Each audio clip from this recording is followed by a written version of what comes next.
Welcome to the Winchester Public Library and to our third program for this fall, America's Founding Food and Northern Hospitality by Kathleen Fitzgerald and Keith Stavely. This program is brought to you by the Friends of the Winchester Public Library, a nonprofit organization which supports the library's programs and activities. Before we get started, please turn off your cell phones and anything else that might buzz or ring. We want to welcome WinCam here today. They're filming our program. Now I'm going to introduce our two speakers. Kathleen Fitzgerald has a master's degree in library studies and divinity. She has worked as a public librarian in urban settings, as a soup kitchen coordinator, and as a college chaplain. A native New Englander, she's an avid cook and has a deep interest in the region's complex social and culinary history. Keith Stavely is a writer, scholar, and former library director whose interest in the Puritan influence on American and English culture has resulted in a number of critically esteemed books and articles. He has been a Guggenheim and American Council of Learned Societies Fellow and a winner of the Modern Language Association Prize for Independent Scholars. The place of food in Anglo-American culture is a more recent passion. Keith and Kathy are husband and wife, living in Jamestown, Rhode Island. They have written both of the books about which they're talking to us tonight, Northern Hospitality, Cooking by the Book in New England, and America's Founding Food, The Story of New England Cooking. Please welcome Keith Stavely and Kathy Fitzgerald.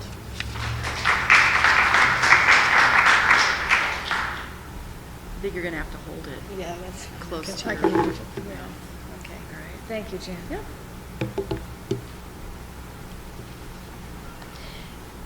Good evening. Can you all hear me?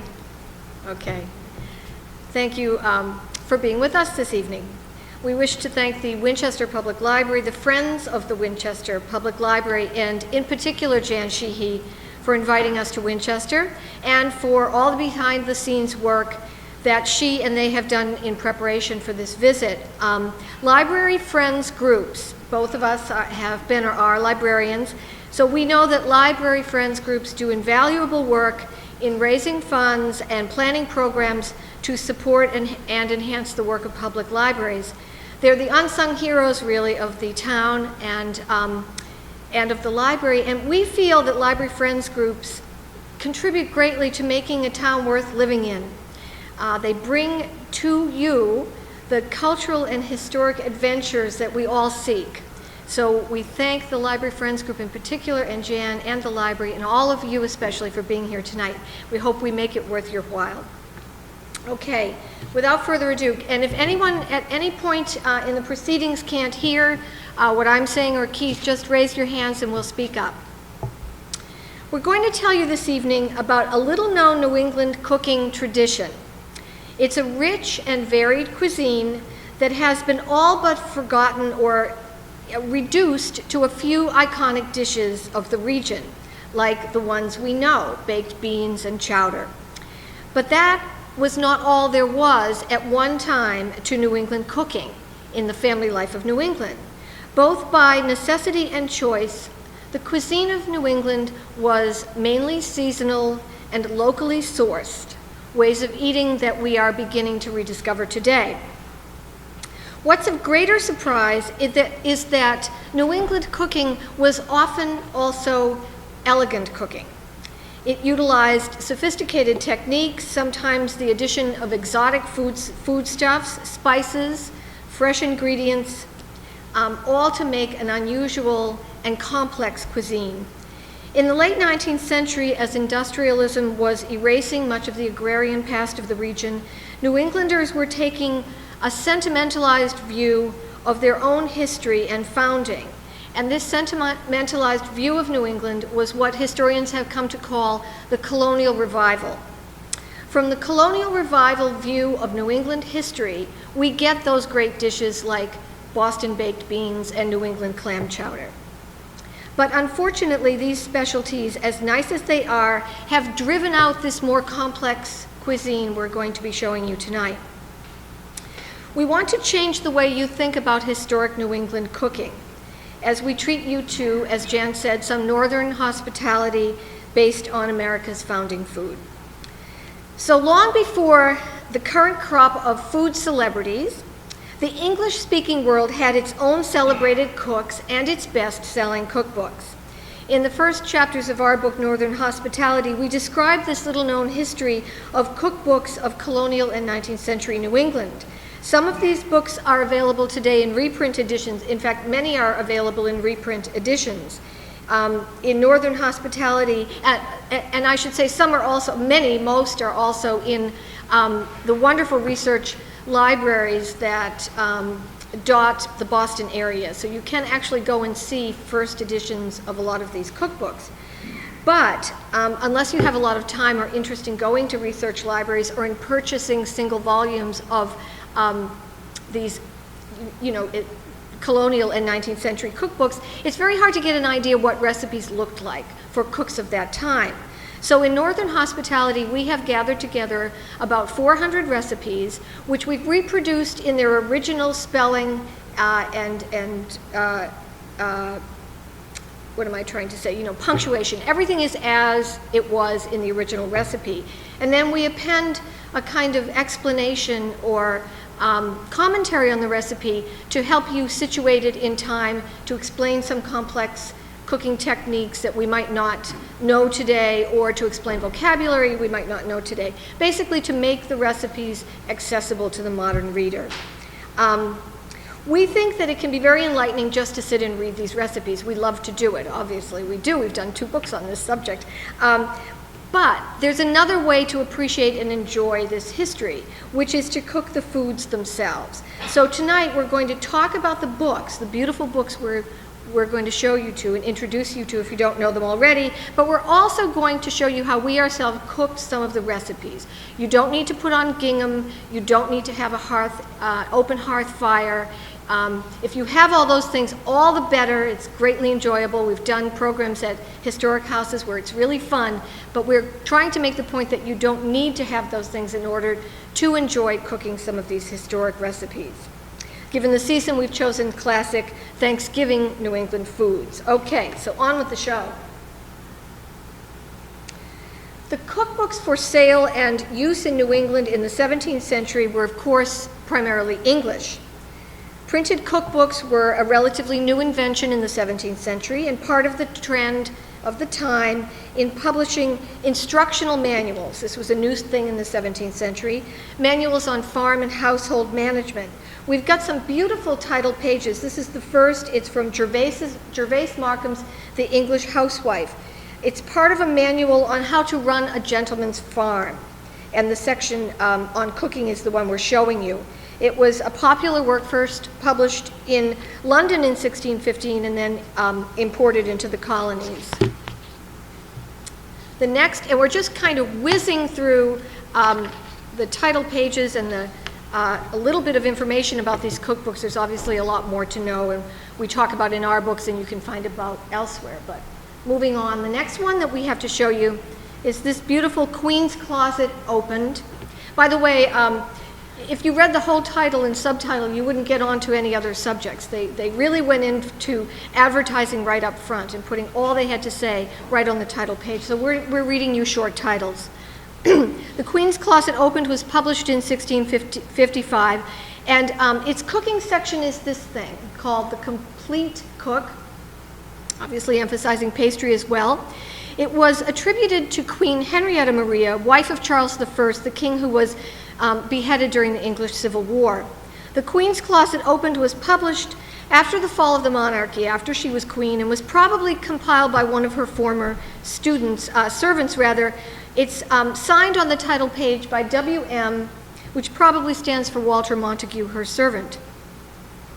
It was a very influential cookbook in both England and the colonies. Oh, there she is, I'm sorry. There's Queen Henrietta Maria. Okay. Later in the 17th century, there was this book by Hannah Woolley. It was in imitation of The Queen's Closet Opened, and you can see that it's in imitation because it's called The Queen-like Closet. That's an allusion to the earlier work.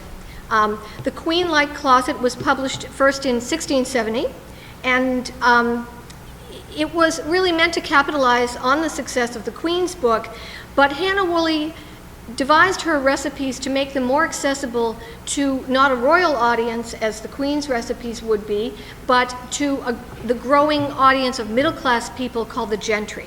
So her recipes were meant to be exactly that, queen-like, so you could have a taste of what it would be like to be a queen without having the income. At this point, we'll stop for just a minute and say to you that many people have asked us and wondered, if you're going to write about cuisine and something delicious, why ever would you choose the food of the Puritans?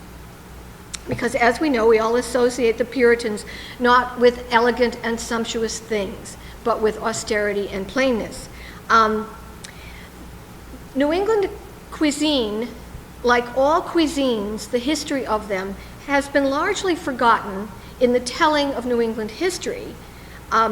Cuisines in general have been forgotten in history and are only recently becoming a subject that historians are turning their attention to, mainly because women's history and servants' history was not seen as important or interesting in explaining a culture. New England cuisine in particular, of course, was the food of Puritans, whom we do imagine to be plain. But contrary to that view, these books were in the homes of Puritans, and these foods were cooked and eaten by Puritans and their descendants. Because in matters of diet, the same principle that Puritans applied to matters of business, they applied to matters of diet. And that principle was to pursue the good things of the earth with great determination, but to enjoy them piously and spiritually. This kind of complex of ideas, that you can pursue things, but you enjoy them with some spiritual distance, is what the German sociologist Max Weber has called the Protestant work ethic. This approach to life contains internal contradictions, to be sure, but it did not lead to asceticism, and thus John Cotton, the leading minister of early New England, of early Massachusetts rather, wrote that to cheer our bodies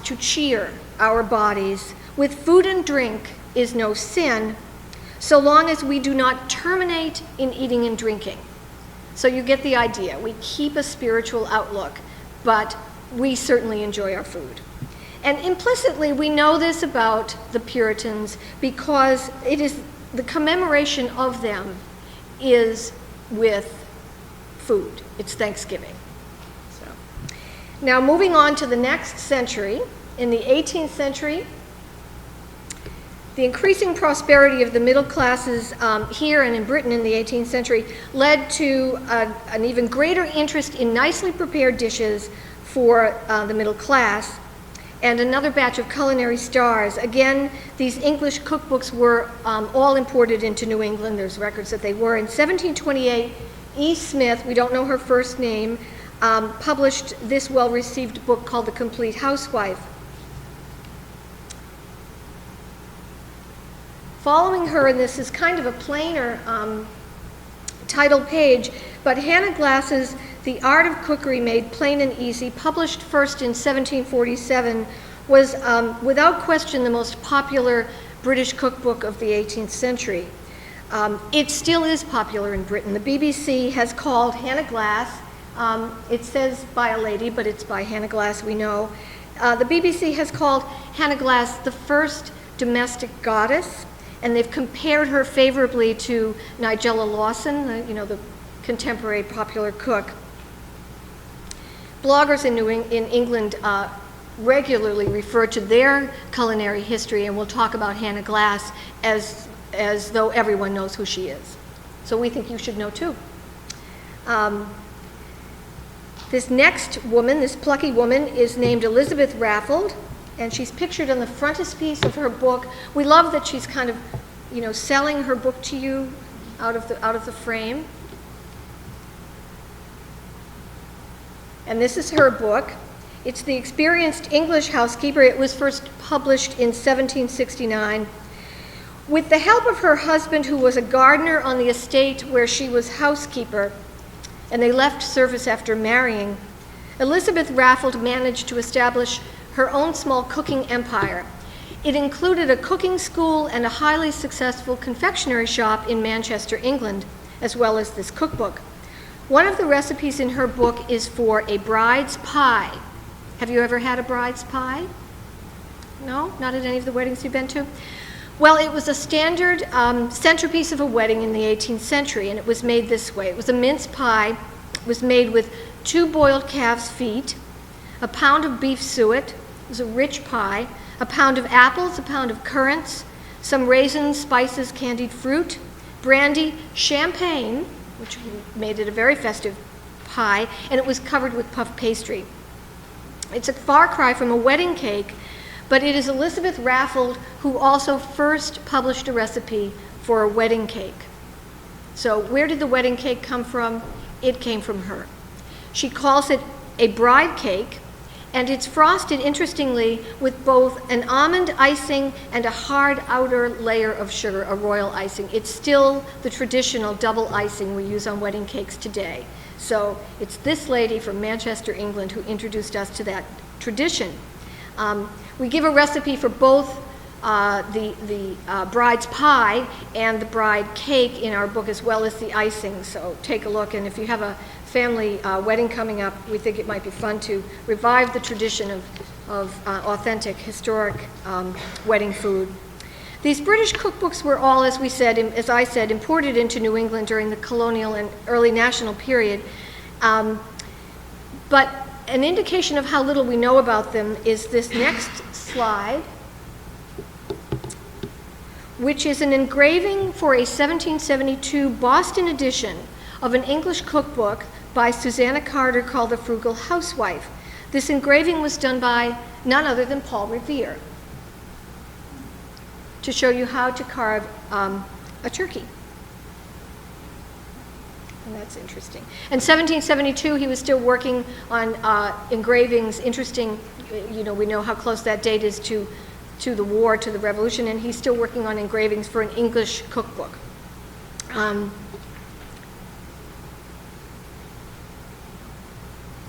American Cookery, the title page of which is here, is the first cookbook to be published in America after independence. It was published in 1796, and it's by a woman named Amelia Simmons.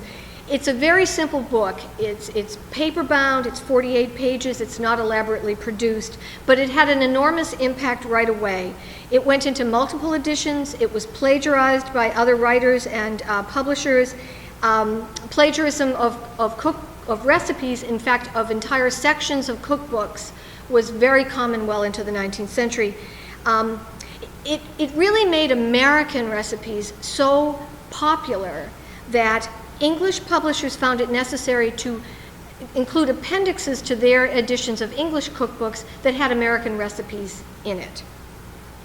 We don't know very much about Amelia Simmons at all. In fact, all we know is what she tells us herself in her book. She says that she was an orphan, and that, as she puts it, she had to make a determination of her own, meaning she had to go out to work.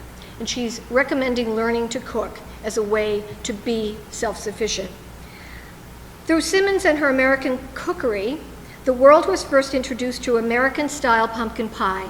Now, this is where our pumpkin pies come from. We're going to show you a couple of pumpkin pies later. The English had a different type of pumpkin pie before the American-style pumpkin pie. It was layered with apples, layers of fried egg that was mixed with spices and slices of pumpkin and currants. It's better than it sounds. We've made it. It's actually quite good. But it's very different from a custard. And we're going to show you pictures of that as well. From Simmons, we learn about a few other American foods that we still eat, including cranberry sauce. She was the first to put pear cranberry sauce in print with turkey, and she called them cranberries. She's also the first in print, with a number of corn-based dishes, including Indian pudding and Johnny cake. She's also the first writer in print with what the British called little cakes. Does anyone know what these are? Cookies.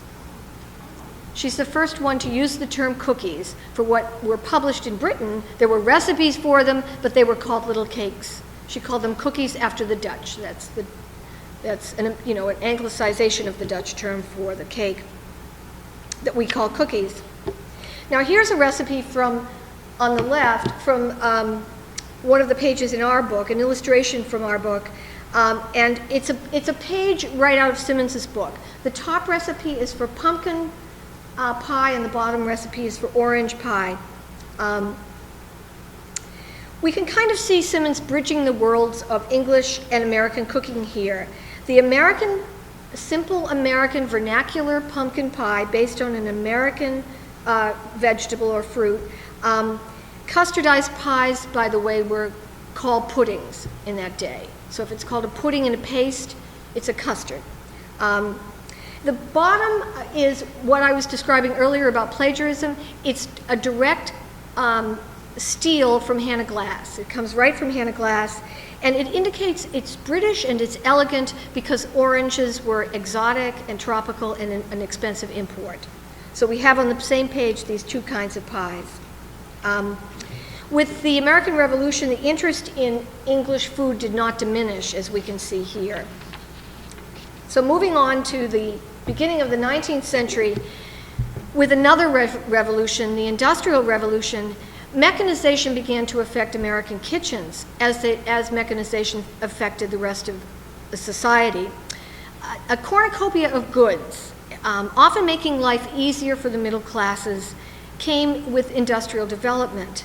But so too did a sense of financial insecurity and the brutalities of the business cycle. In other words, boom and bust was new to America at the beginning of the Industrial Revolution. In the agrarian era, not so much. With this financial insecurity, people had a feeling that things were becoming unhinged. They weren't sure how to cope. They might become very rich, they might become very poor, one might follow the other in a very short amount of time. This woman, Lydia Maria Francis, who became Lydia Maria Child, do any of you know her? She grew up next town over in Medford. She's a very famous, probably one of the most famous 19th century Americans and New Englanders. She was known for many things as well as writing a cookbook, which I'll show you in a minute. She was a social activist. She was an early abolitionist, and in fact was really ostracized for her abolitionism very early. She was a novelist, and she was the author of the Thanksgiving song, Over the River and Through the Wood. So her cookbook and domestic guide, which was written, as I said, to help to help women cope with financial insecurity by becoming more self-sufficient at home. And it was called, as you can see, The American Frugal Housewife, for a reason. One historian has said that this book was so popular, it was published first in 1829, this book was so popular in the 1830s that it was probably read by a majority of the nation's adult female population. So everyone knew Lydia Child. And this is where I'm going to let Keith pick up the story, and I'll be back at the end.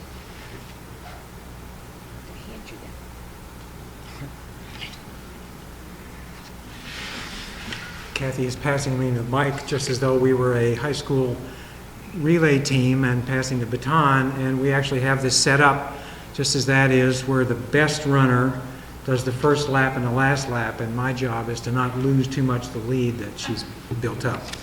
Anyway, our next major figure that I'll tell you a bit about is this lady here, Sarah Josepha Hale. She was the longtime editor for almost 40 years of this magazine, Godey's Ladies Book. It was the most popular women's magazine of the 19th century. It was sort of a combination of Ladies' Home Journal and Vogue. She wrote several cookbooks, two of which we draw on for recipes in our book, Northern Hospitality. One is called The Good Housekeeper. That was published in 1839. And the other one that we use is called The Lady's New Book of Cookery, published in 1852. Among the figures that authors that we draw on for material, none of them, there's no bigger contrast than that between Lydia Maria Child, whom Kathy was just telling you about, and Sarah Josepha Hale. Whereas Child emphasized the problems that the Industrial Revolution was presenting people with, Hale emphasized the benefits. she talked about just how wonderful all these new consumer goods were. And of course, it was her job as the editor of this magazine, Godey's, to encourage people to purchase and use these new things. She's remembered today, just like Child is remembered today mainly as the author of the Thanksgiving song. Hale is remembered as the author of Mary Had a Little Lamb. Although she's been accused of plagiarizing part of it, that's never been settled one way or the other. The part that she's been accused of plagiarizing is the part that everybody knows, the first part. She also campaigned for many years to get Thanksgiving established as a national holiday, and that movement was finally successful in 1862 in the middle of the Civil War. Our next person to introduce you to is Catherine Beecher. She's the older sister of Harriet Beecher Stowe. In her day, she was as big, if not a bigger celebrity than her sister Harriet. You can see that from the title of her one cookbook, Miss Beecher's Domestic Receipt Book. The publisher obviously felt that it would help to sell the book to have her name right in the title, just like we have Martha Stewart's this, Martha Stewart's that, and other celebrity people in the food and cooking world today. Beecher emphasized that women should strive to be as systematic as possible in carrying out their household tasks, and because of this, she was a major inspiration for a movement that became very prominent after the Civil War called the Domestic Science Movement. Meanwhile, her sister Harriet, whom I've already mentioned, after she became world famous with Uncle Tom's Cabin, she wrote 4 other novels that were set in New England in the early years of American independence. And these novels helped give birth to the movement that Kathy has told you about, the Colonial Revival movement, which was, as she said, heavily based on nostalgia for the society that existed before the Industrial Revolution, the society of the time in which these novels were set. However, and the Colonial Revival movement had a culinary manifestations, but in reviving aspects of colonial society, people didn't really want to have things be as they had been before the Industrial Revolution. So they brought these things that they were reviving up to date.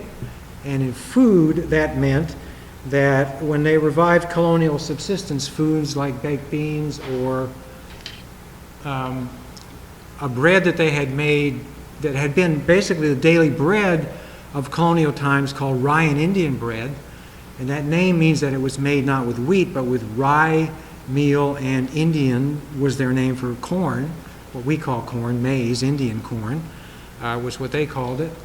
They only had that as their regular daily bread in colonial times because they had great difficulties in most of New England in growing wheat.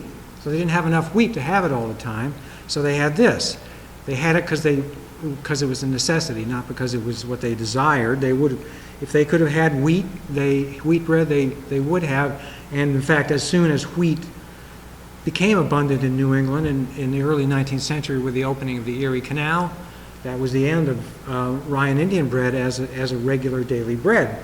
This is a recipe from right after the Erie Canal was opened, when they were getting a little more wheat, so there's wheat in the recipe, but otherwise it's basically this very plain, dense type of bread that is what they had to have.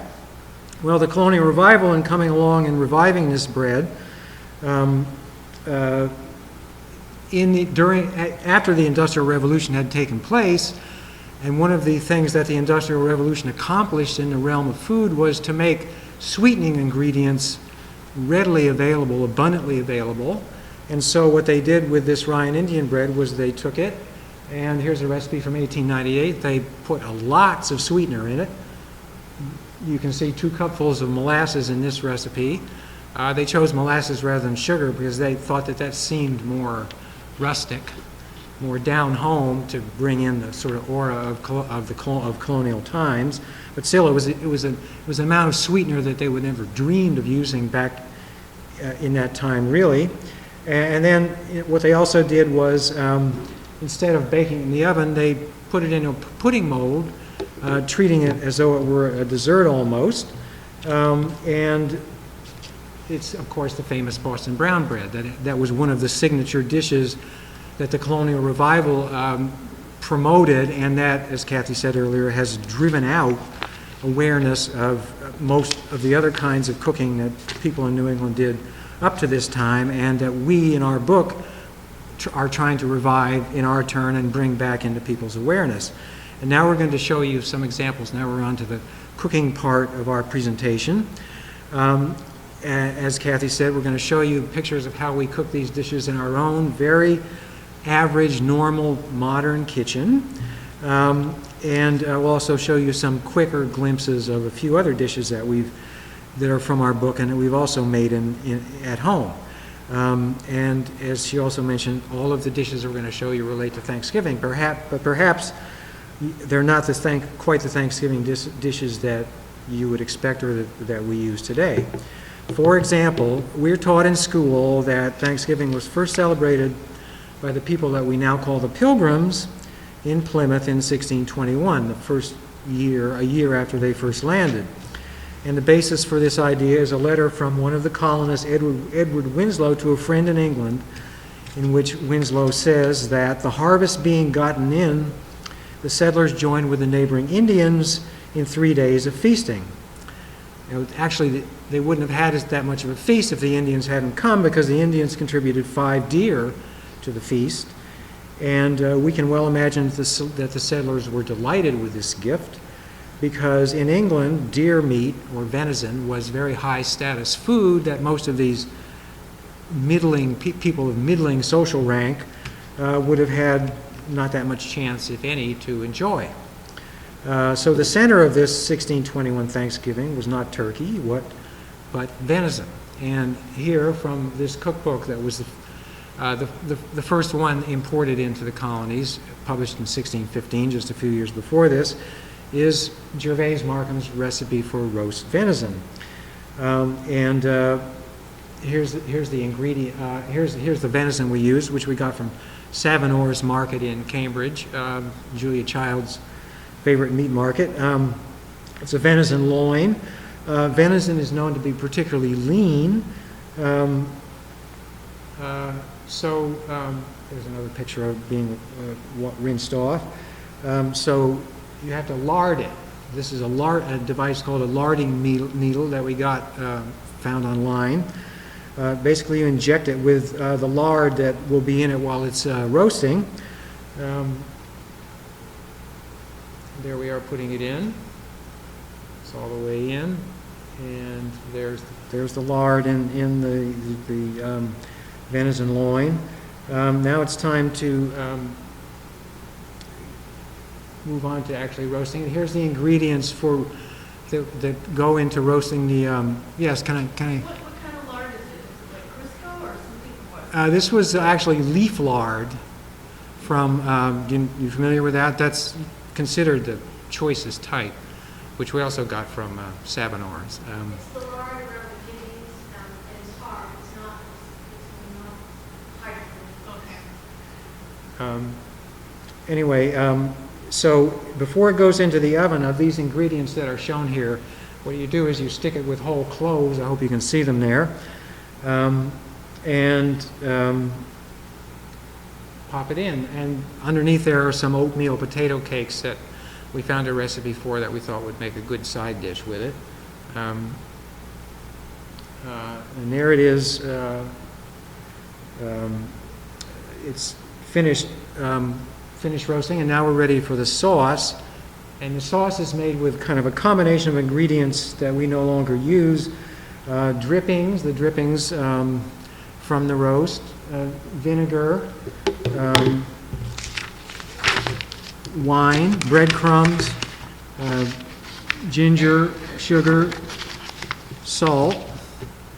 In other words, the combination of sweets and sours and spicy things is sort of a residual thing from medieval cooking that Markham is still calling for.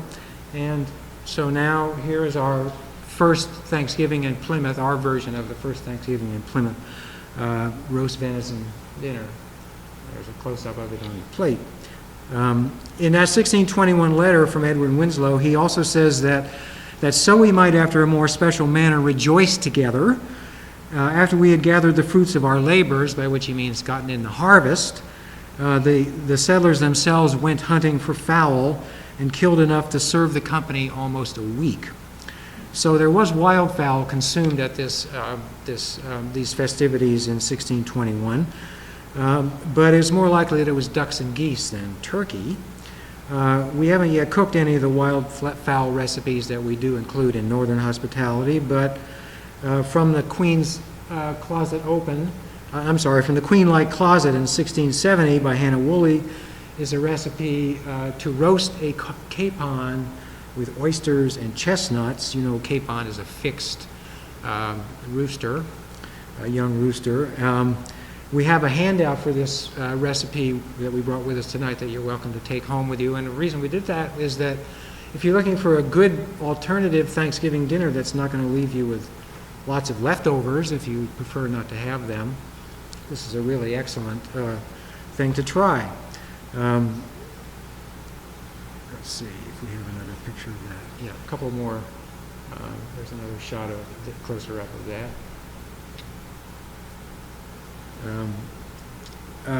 Okay, but central to Thanksgiving, as it's been celebrated for the more than 300 years now, is pie, as we'll be emphasizing later on in the talk when Kathy comes back.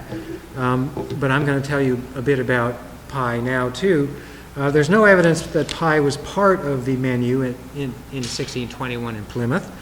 In fact, for one reason, it's not likely that they had been able to construct any brick ovens for baking a pie by that time.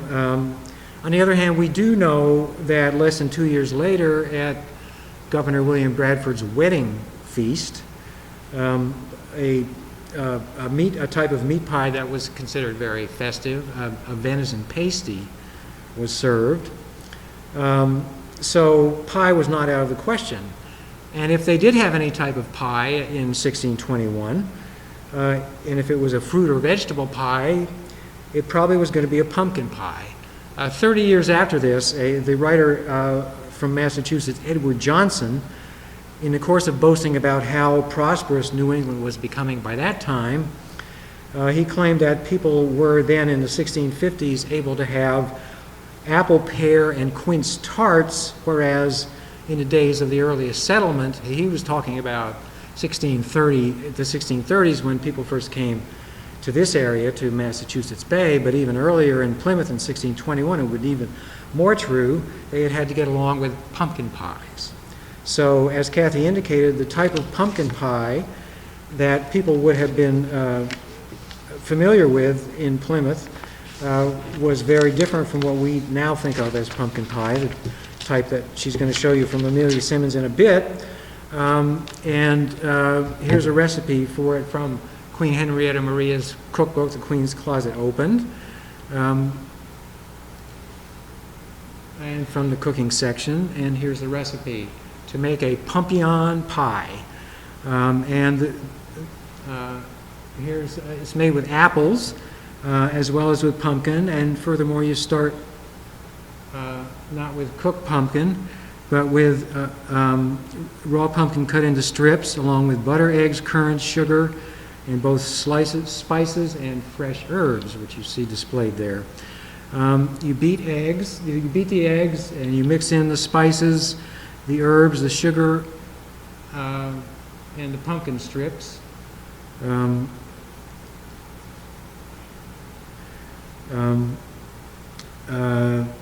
And this makes what was called a froise. You pour this into the skillet, and you cook it as we would cook an omelet or a frittata nowadays. And here is our froise. Then you slice and core the apples. Core and slice the apples. For our pie crust, we went back to our friend Gervase Markham. The part of this recipe that you see highlighted. It's a relatively unusual type of crust for us nowadays, in that it's quite serviceable. It has equal amounts of water and butter to produce a paste that, as Markham says, is reasonable, lithe, and gentle, and also it has eggs to give it a sufficient stiffening. There's the eggs going in. We needed both a top and a bottom crust for this pie and another crust for a bottom crust only pie that we were making on the same day. So we divided it into 3 parts and then rolled and shaped the bottom crust.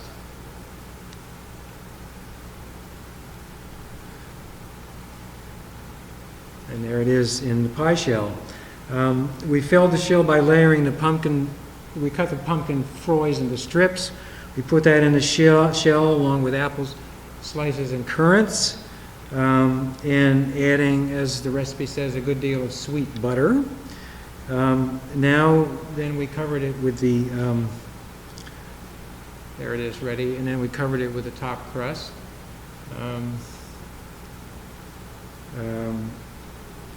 And baked it. And there it is baked. And there's one more step, though, before it can be served. The recipe says to make a caudle. And what that is a sauce often consisting, as here, of egg and wine. What you do is you cut into or remove the top crust, or lift it up at least, and you pour the caudle lift it up, take it off altogether, pour the caudle into the pie, reattach the top crust, and your pie is now ready to serve.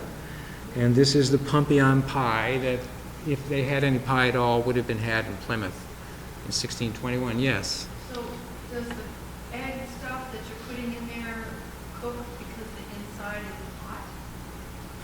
The eggs together with the wine? The wine keeps it from turning into, scrambled eggs, yeah.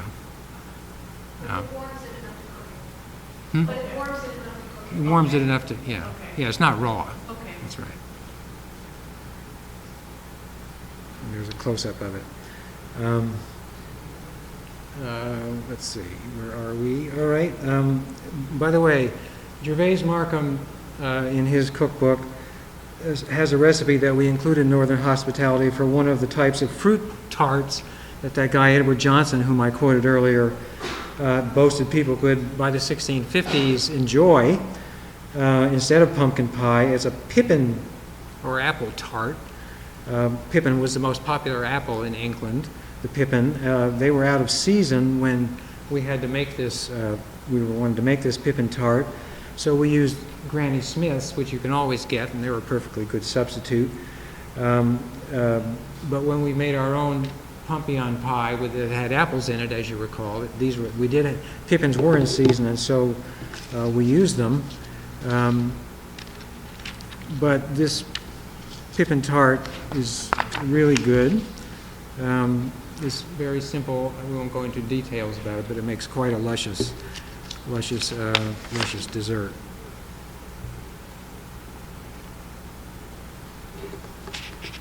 And it's an again, as with his recipe for venison, it's an unusual combination of flavors, different from anything that we use nowadays. Now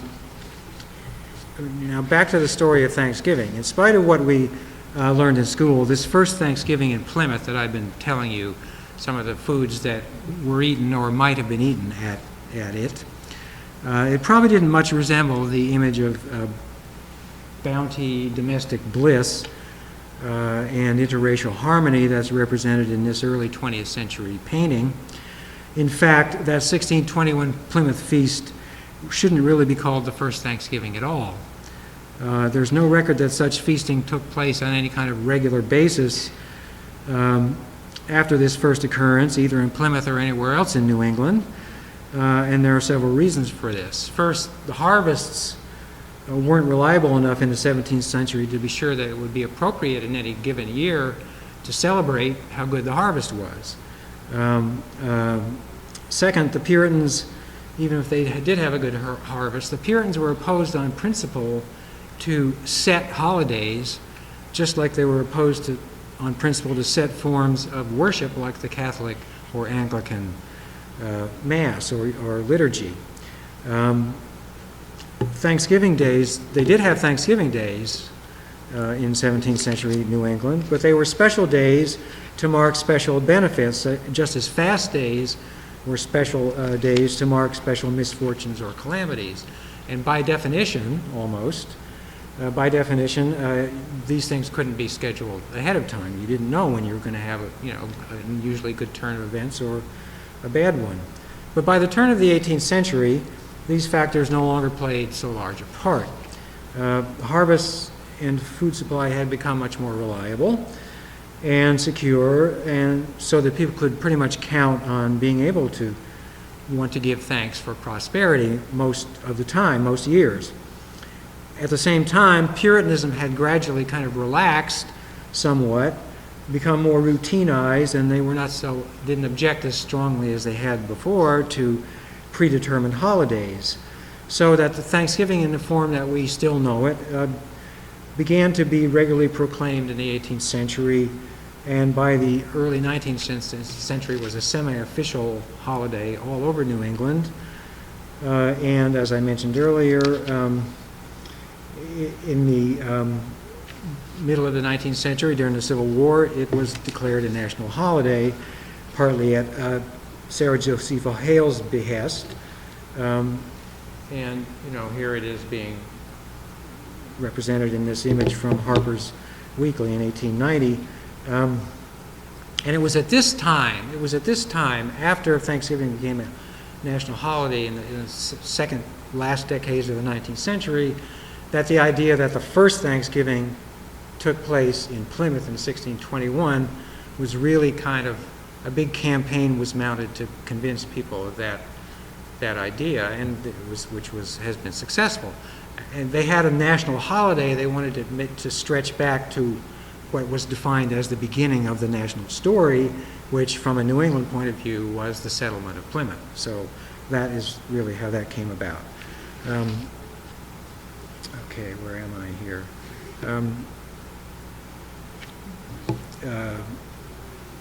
Within Puritanism's stance of hostility to annual holidays, they reserved a special disdain for Christmas and Easter.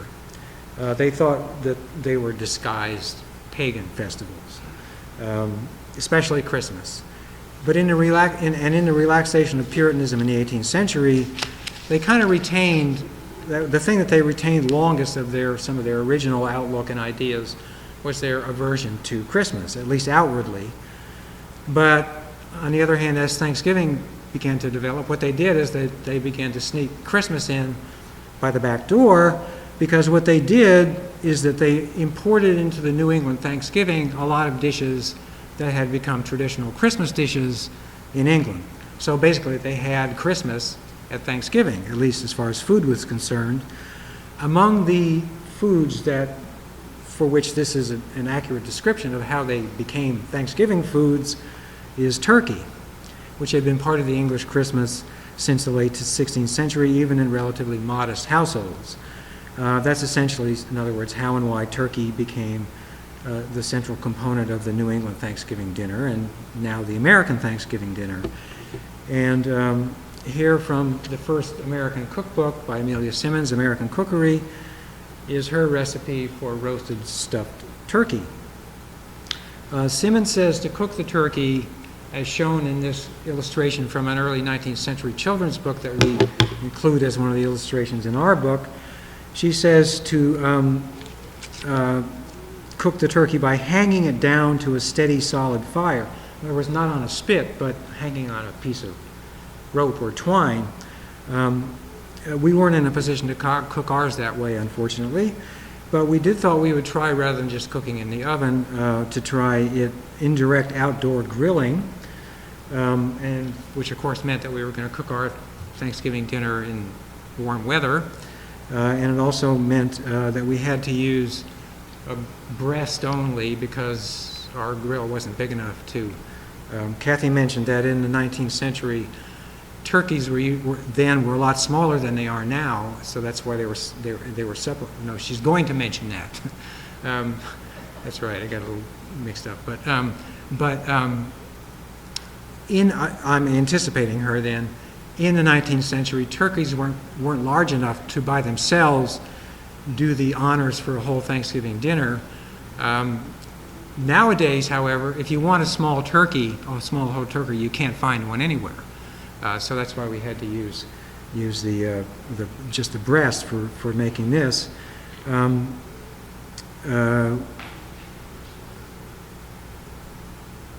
This is the stuffing from Simmons's recipe for the stuffing, and it's pretty similar to stuffings that we make today: bread, eggs, and seasoning, except perhaps for the fact that it has wine in it and suet, beef fat. You can't put the stuffing in the bird. Here we are, the preliminary mixing of the stuffing.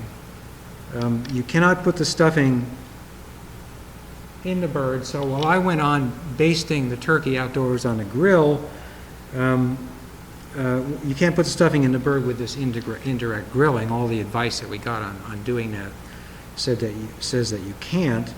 So Kathy had to stay inside in the kitchen, continuing to work on doing the stuffing, mixing it and cooking it.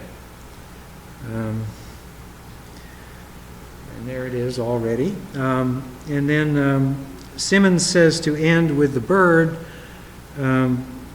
by dusting with flour and basting it with gravy. We'd already scraped off drippings from the pan and taken them inside to make the gravy with chicken stock and flour. So now here is the main course of our early September Thanksgiving dinner, based on an 18th century recipe. Now there's one item on this table which I've already given away the game on, that is no longer part of our Thanksgiving dinner, and Kathy's going to come back and start the last part of our talk by telling you about it.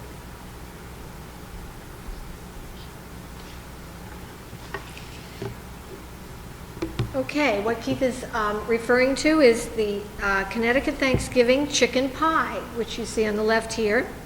The one we cooked is from Mrs. A.L. Webster's book called The Improved Housewife. It's a lovely collection of recipes published first in Hartford in 1844. Clicker. There's The Improved Housewife.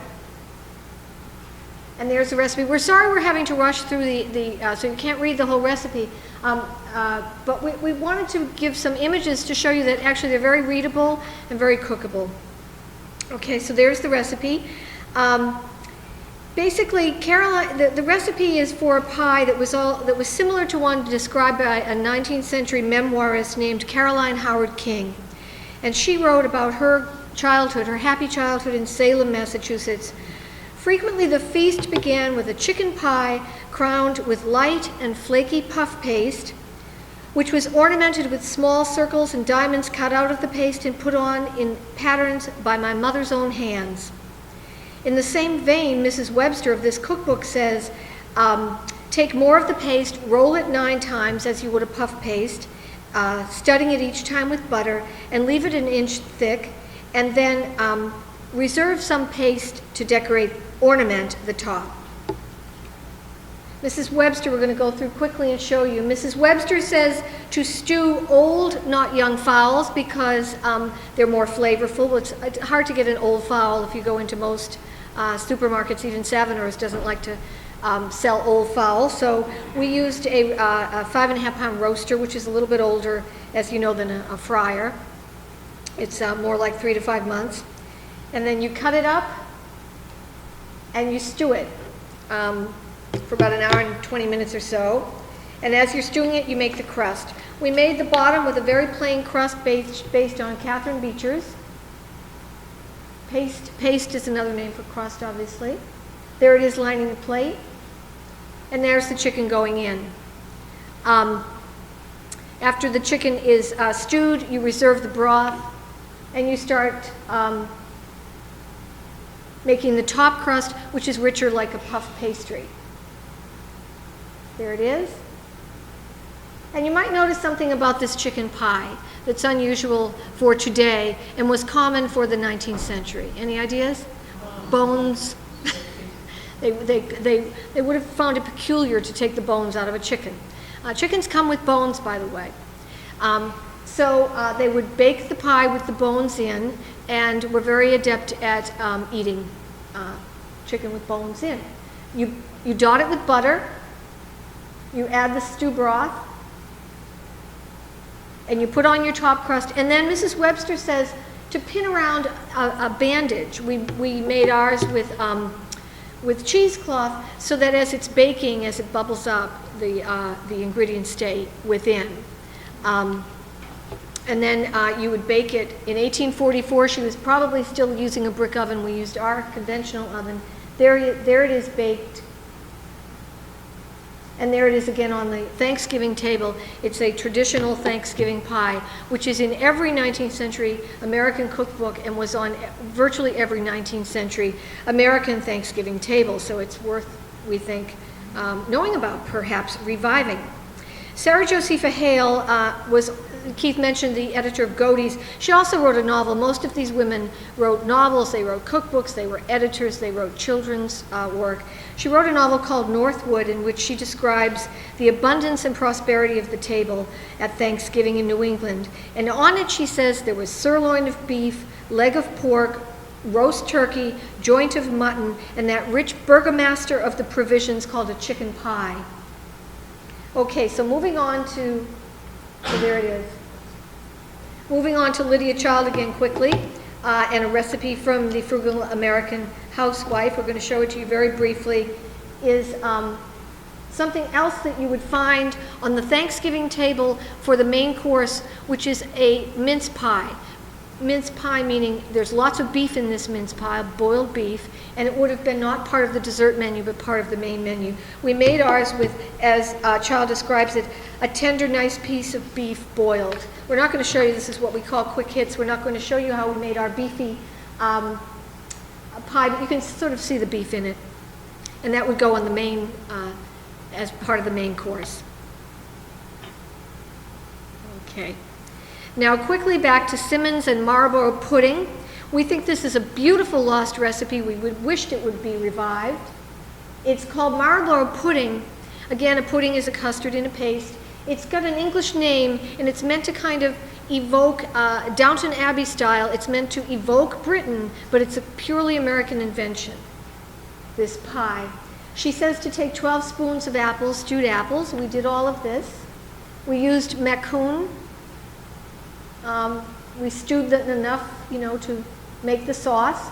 And then 12 spoons of everything else, which is butter, sugar, eggs, cream, mixed together.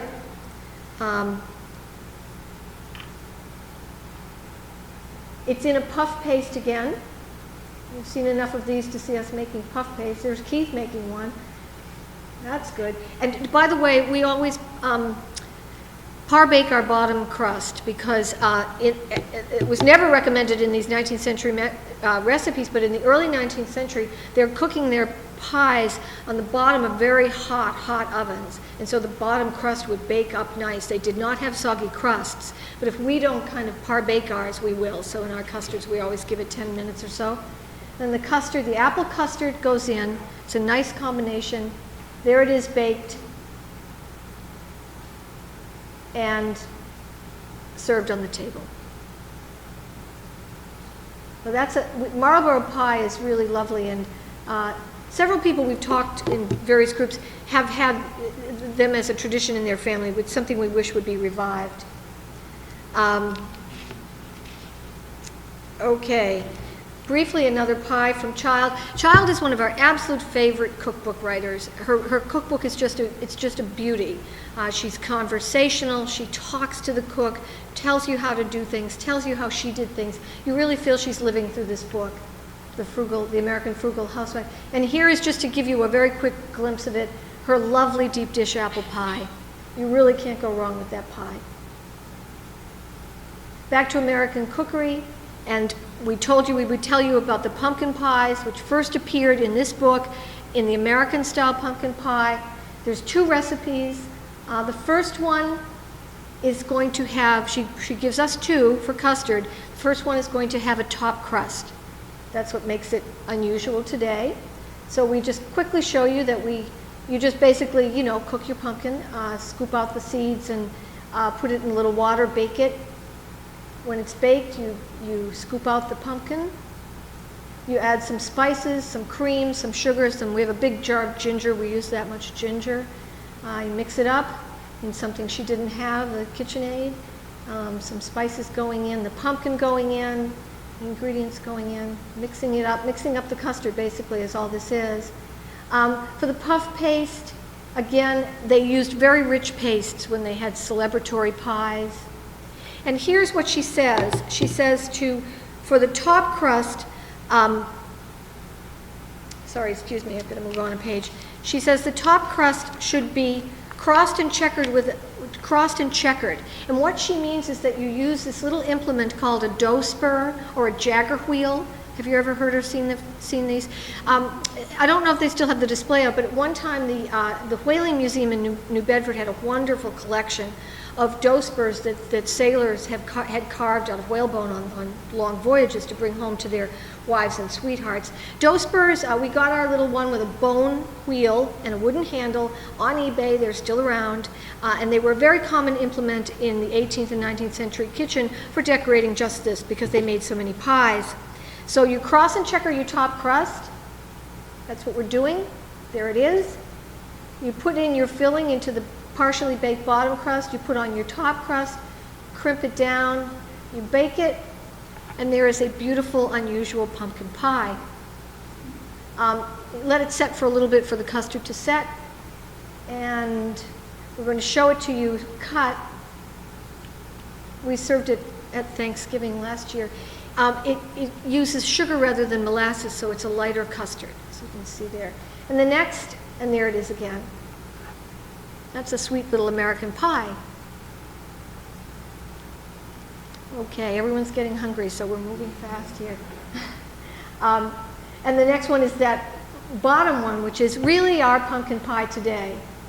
And you can just see, we all know how to make a pumpkin pie. So I'll go through quickly. It's so interesting. Some things that you bake from historic recipes amazingly taste just like what they taste like now. Other things not. And this really did. This is Amelia Simmons, 1796, but you would think it was a pumpkin pie for today. And there it is on the table. And this one did have molasses, so it's darker. Okay, let's see. We're almost to the end here, 196. As well as pies on the table, there were puddings and there were cakes. And this is Mrs. Webster. We're going to show you quickly her English plum pudding, which was very popular in 19th century American Thanksgivings.